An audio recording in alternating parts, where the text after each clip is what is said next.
दबाव से उबर नहीं रहे हैं और इसी ओह पोह में राजगीर में वास करने गए हैं। आएंगे तो क्या गुल खिलाएंगे कहा नहीं जा सकता है, लेकिन हम ज़रूर कहना चाहेंगे कि वो आएंगे तो कोई गुल खिलाएंगे, लेकिन किसी भी सूरत में वो तेजस्वी प्रसाद को मुख्यमंत्री नहीं बनावेंगे।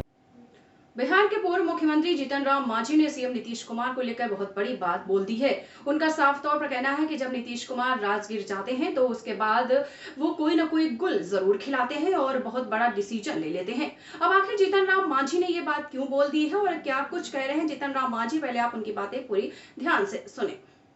दीक्षांत एडुटेक लाया है दीक्षांत सी लर्निंग ऐप। बने दीक्षांत का चैनल पार्टनर और अर्न करें लाखों रुपए प्रति महीने। चैनल पार्टनर बनने के लिए विजिट करें www.dikshans.com।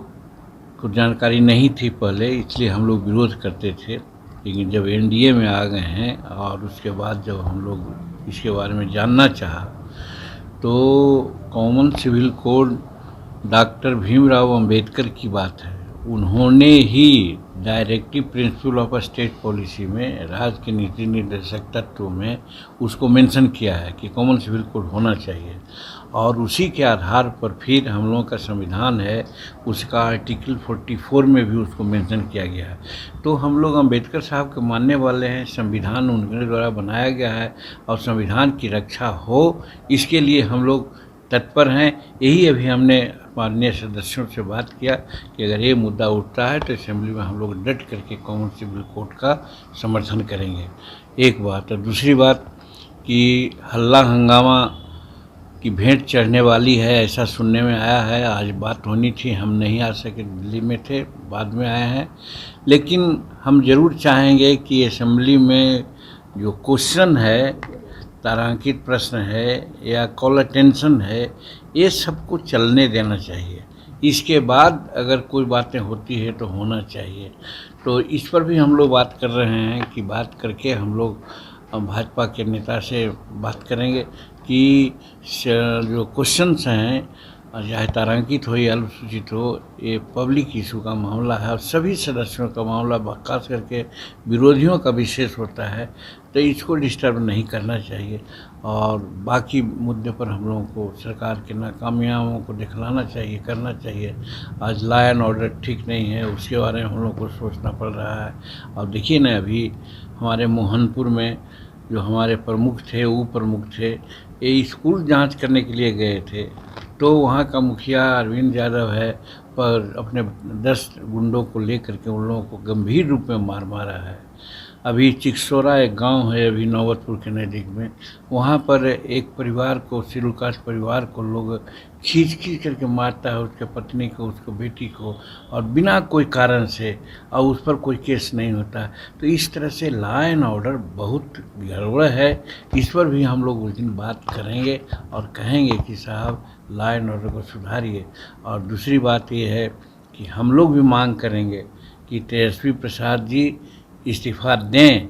अगर वो नहीं देते हैं तो नीतीश कुमार को चाहिए कि उनसे इस्तीफ़ा लें, इसलिए कि जीतन मांझी को 2005 में जब मंत्री पद पर ओथ लिया था और मीडिया के लोगों ने कहा कि एक दागी मंत्री आ गए हैं, तो 4 घंटा के अंदर ही हमसे इस्तीफ़ा ले लिया गया। वो ज़मीर नीतीश कुमार का उस समय का आवाज़ में बदलाव हुआ है, कहाँ गए हैं, का किस मुद्दा से उस समय ऐसा किया था, आवाज़ क्यों नहीं कर रहे हैं। तो ये सब बात भी हम लोग कहेंगे कि नीतीश कुमार अब राजद के हाथ में खेल रहे हैं, इसलिए इनको इस्तीफ़ा देना चाहिए। अब इनकी जो ऑरा है समाप्त हो गया है, इसलिए तेजस्वी प्रसाद से इस्तीफ़ा लें और नहीं तो खुद इस्तीफ़ा करें। एक सवाल है कि कहेंगे, देखिए हम इसमें कुछ नहीं कहेंगे, इसलिए कि बातें अपने आप स्पष्ट हो रही है और नीतीश कुमार के कार्यकलाप से जदयू के भी लोग बहुत नाखुश हैं। क्षेत्र में कोई काम नहीं हुआ है, विकास का काम नहीं हो रहा है। अभी बैठी हुई हैं हमारे ज्योति देवी जी, अभी बैठे हुए हमारे प्रफुल्ल मांझी जी, इनके क्षेत्र में रोड ऐसे हो गए हैं कि जो रोड है ही नहीं है। वो गड्ढा के रूप में परिणत हो गया है। उसके लिए प्रधान सचिव से, उसके लिए मंत्री से मिल रहे हैं, लेकिन कुछ भी नहीं हो रहा है। तो कहने का गरज ये है कि एक तरफ वो हो रहा है और दूसरे तरफ देख रहे हैं कि किशनगंज और भागलपुर में 1600 करोड़ का पुल धंस जा रहा है। तो ये सब काम हो रहा है। और तीसरे तरफ आप देख रहे हैं कि फिजूल खर्ची है। वो गया में उल्टी गंगा बहा करके गंगा का पानी ला रहे हैं। हम लोग को हम लोग पूछेंगे कि 1 लीटर पानी लाने में कितना खर्च हो रहा है, इतना फ्यूल खर्ची करने की क्या ज़रूरत थी। दूसरी चीज़, ये जो नया म्यूज़ियम यहाँ बना है, यहाँ पुराना म्यूज़ियम था, तो नया म्यूज़ियम बनाने की क्या ज़रूरत थी। उस समय हाई कोर्ट वाले लोगों ने भी कहा कि ये बहुत गलत हुआ है, और हम भी बार बार कह रहे थे कि गलत हो रहा है, लेकिन चूँकि आधा काम हो गया था इसलिए हाई कोर्ट ने रोक नहीं लगाया। आज मालूम हुआ कि नया म्यूज़ियम से पुराना म्यूज़ियम तक अंडरपास बन रहा है, रोड बना रहे हैं सैकड़ों करोड़ रुपया का। तो ये सब फिजूल खर्चियाँ हो रही है। वो कॉमन आदमी का, खास करके बूढ़े आदमी का पेंशन 200 से 400 रुपया हमने किया था। आज बगल के राज्यों में 1000 रुपया और 1500 रुपया दिया जा रहा है। ये नहीं ये कर सकते हैं। हमारे बच्चों की छात्रवृत्तियाँ लंबित है, उनको नहीं दे सकते हैं। हमारी बेटियों को, जिनको कि हम लोगों ने फ्री शिक्षा दिया था प्रथम क्लास से लेकर के MA तक के, उसका डेफिसिट ग्रांट कॉलेज को नहीं दे रहे हैं, जिसके चलते हमारी बेटियों का सर्टिफिकेट हेल्ड अप है। ये सारे मुद्दा है जो कि हम लोग उठाने का प्रयास करेंगे और नीतीश कुमार जी को बाध्य करेंगे कि वो इस्तीफा दें, और ये भी बाध्य करेंगे कि वो तेजस्वी प्रसाद से इस्तीफा लें। लगता है कि कई JDU और RJD के लोग हैं जो NDA के संपर्क में हैं। निश्चित तो आपने खुद देखा, हमको पता नहीं, हम तो बाहर से आए हैं, लेकिन आप लोग खुद जानते हैं। हमने भविष्यवाणी की थी कि बहुत लोग संपर्क में हैं, नीतीश कुमार से उबे हुए हैं, और वो लोग रास्ता तलाश रहे हैं। समय की बात है, वो लोग NDA का समर्थन हो सकते हैं, कर सकते हैं। किस समय सरकार ये टूटेगी ये कहना नहीं है। अभी राजगीर में गए हैं, कल्पवास में जब जाते हैं राजगीर में तो कोई ना कोई डिसीजन लेते हैं। अभी आएंगे तो हो सकता है कि तेजस्वी प्रसाद को मुख्यमंत्री बनाने का डिसीजन लें। जब इनका एक कमिटमेंट है तो 2023 में होना चाहिए था। 23 का आज 7वां महीना बीत रहा है, लेकिन इन्होंने नहीं बनाया। इन पर एकदम दबाव है लालू प्रसाद का चाहे और राजद का कि ये करें। ये दबाव से उबर नहीं रहे हैं, और इसी ओह पोह में राजगीर में बात करने गए हैं।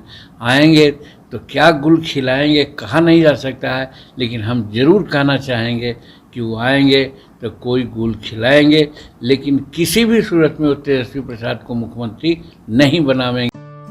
दीक्षांत एडुटेक लाया है दीक्षांत डिजिटल क्लास। दीक्षांत डिजिटल क्लास का उपयोग कर छात्र बना सकते हैं पढ़ाई को बेहद आसान और मजेदार। दीक्षांत डिजिटल क्लास को स्कूल में बैठकर देखना है तो पेन ड्राइव और स्मार्ट टीवी बनेगा सही माध्यम। चलिए अब ये भी जानते हैं कि दीक्षांत डिजिटल क्लास का फी स्ट्रक्चर क्या होगा।